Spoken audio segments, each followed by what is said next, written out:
કારણ કે મારો વોર્ડ નંબર 2 છે, જેની અંદર વર્ષોથી ચાલતું સ્વાતિ શાક માર્કેટ, જેની મેં માંગણી કરેલી છે કે આ બજેટમાં આ સ્વાતિ શાક માર્કેટ નવીન આધુનિક શાક માર્કેટ બને, જ્યાં હજારો લોકો શાક લેવા આવે છે, દૂર દૂરથી આવે છે. આ માર્કેટની બહુ ખાસિયત છે અને આ માર્કેટ સૌથી વધારે રેવન્યુ જનરેટ કરતું માર્કેટ છે. બસ ત્યાં એક સુવિધા, ટોયલેટ હોય, પાણી હોય, સારા ઓટલા હોય અને એક સુવિધા સભર માર્કેટ બને, જેથી અમારા સ્થાનિક નાગરિકોને પણ માર્કેટમાં જવાનો એક અનેરો આનંદ મળે. અત્યારે હાલાકી ભોગવી રહ્યા છે, એવી હાલાકી એમને થાય નહીં એવી મારી અપેક્ષા છે. સાથે સાથે અમારો વોર્ડ નંબર 2 તો ખૂબ મજબૂત અને ખૂબ સારો છે, પણ અમારે ગઈ વખતે જ્યારે સીમાંકનમાં ઓઝી વિસ્તાર અમારામાં સમાવેશ થયો છે, તો અમારી અપેક્ષા છે કે ઓઝી વિસ્તારમાં અમારી નગર પ્રાથમિક શિક્ષણ સમિતિની શાળા બને, ત્યાંના બાળકો માટે ખૂબ જરૂરી છે.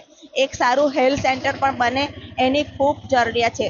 અમે બધા આશા રાખીએ છીએ નવું બોર્ડ પણ આવે તો એમની પાસે પણ અમે અપેક્ષા રાખીશું કે વડોદરા શહેર સુરત, અમદાવાદ, રાજકોટથી પણ ખૂબ આગળ નીકળી જાય અને વડોદરા શહેરના તમામ વડોદરાવાસીઓ ગૌરવ અનુભવે.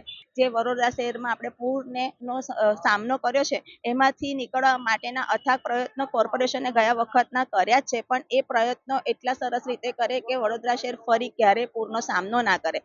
સાથે સાથે વડોદરા શહેરની અંદર જૂનામાં જૂની ગટર લાઈનો જે વડોદરા શહેરમાં વર્ષોથી છે, હું એવું માનું છું કે એકવાર નેટવર્કિંગથી કામ કરી અને એને સોલ્વ કરે ને તો વડોદરા શહેરમાં અમુક વિસ્તારોમાં જે ગંદા પાણીના પ્રશ્નો છે ને એ પણ સોલ્વ થઈ જશે.